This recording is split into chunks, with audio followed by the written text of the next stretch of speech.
കാറിൻ്റെ ഡോർ തുറന്ന് ഉള്ളിലേക്ക് കയറാൻ തുടങ്ങിയപ്പോൾ അവൻ്റെ ഹൃദയത്തിൽ ഒരിക്കലും തോന്നാത്ത വേദന അനുഭവപ്പെട്ടു. എന്താണ് തനിക്ക് പറ്റിയത്? അവൻ മനസ്സിലോർത്തു. അവളുടെ കൈ മുറിഞ്ഞതിന് തൻ്റെ ഹൃദയം വേദനിക്കുന്നത് എന്തിനാ? അതും പറഞ്ഞ് കാറിൻ്റെ ഡോർ തുറന്ന് ഉള്ളിലേക്ക് കയറാൻ തുടങ്ങിയപ്പോൾ അവൻ്റെ ഹൃദയത്തിൽ ഒരിക്കലും തോന്നാത്ത വേദന അനുഭവപ്പെട്ടു. എന്താണ് തനിക്ക് പറ്റിയത്? അവൻ മനസ്സിലോർത്തു. അവളുടെ കൈ മുറിഞ്ഞതിന് തൻ്റെ ഹൃദയം വേദനിക്കുന്നത് എന്തിനാ? അതും പറഞ്ഞ് അവൻ ഡോർ തുറന്ന് ഉള്ളിലേക്ക് കയറി. ഡോർ അടച്ച് വണ്ടി സ്റ്റാർട്ട് ചെയ്തു. സ്റ്റീറിങ്ങിലേക്ക് കൈകൾ അമർത്തുമ്പോൾ അവൻ്റെ കൈകൾ വിറയ്ക്കുന്നുണ്ടായിരുന്നു. അവൻ്റെ മനസ്സാകെ കലങ്ങി മറഞ്ഞു.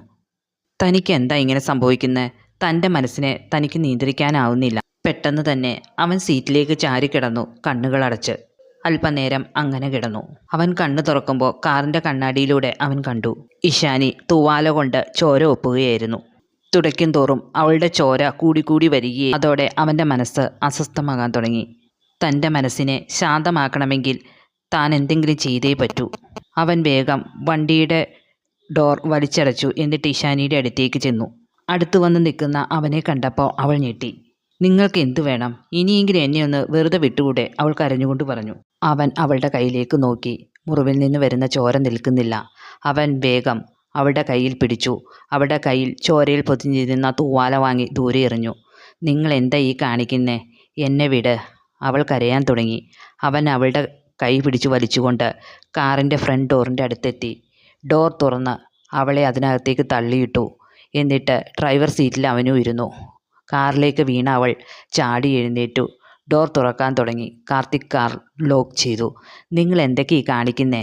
എന്നെ ഒന്ന് വിട്. ഞാൻ ഇനി ഒരിക്കലും നിങ്ങളുടെ മുന്നിൽ വരില്ല, പ്ലീസ്, അവൾ കരഞ്ഞുകൊണ്ട് പറഞ്ഞു. മിണ്ടരുത്. മിണ്ടാതെ ഞാൻ പറയുന്നത് കേട്ടിരുന്നോണം. അവൻ്റെ ചൂണ്ടുവിരൽ അവളുടെ ചുണ്ടുകളിൽ അമർത്തിക്കൊണ്ട് അവൻ പറഞ്ഞു. ഇല്ലെങ്കിൽ നിന്റെ കരച്ചിൽ കേട്ട് നാട്ടുകാർ കൂടിയാൽ മാനം പോകുന്നത് നിൻ്റെയായിരിക്കും. അത് കേട്ടതോടെ അവൾ മിണ്ടാതായി. കാർത്തിക് പതിയെ ശാന്തനായി. അവളുടെ കയ്യിലേക്ക് നോക്കി. ചോരയിൽ പുരണ്ടിരിക്കുകയായിരുന്നു അവളുടെ കൈ.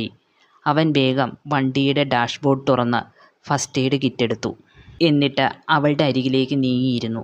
അവളുടെ കൈ പിടിച്ച് അവൻ്റെ അടുത്തേക്ക് കൊണ്ടുവന്നു. ഫസ്റ്റ് എയ്ഡ് കിറ്റിൽ നിന്ന് പഞ്ഞിയും സ്പിരിറ്റും എടുത്തു. പഞ്ഞി സ്പിരിറ്റ് മുക്കി അവളുടെ മുറിവുകളിൽ ചോര ഒപ്പാൻ തുടങ്ങി. അവൾക്ക് നന്നായി നീറുന്നുണ്ടായിരുന്നു. ചോരയെല്ലാം ഒപ്പിക്കളഞ്ഞതിന് ശേഷം അവൻ മരുന്ന് വയ്ക്കാൻ തുടങ്ങി. എന്നിട്ട് ബാൻഡേജ് കൊണ്ട് കൈ മുറുക്കി കെട്ടിക്കൊടുത്തു.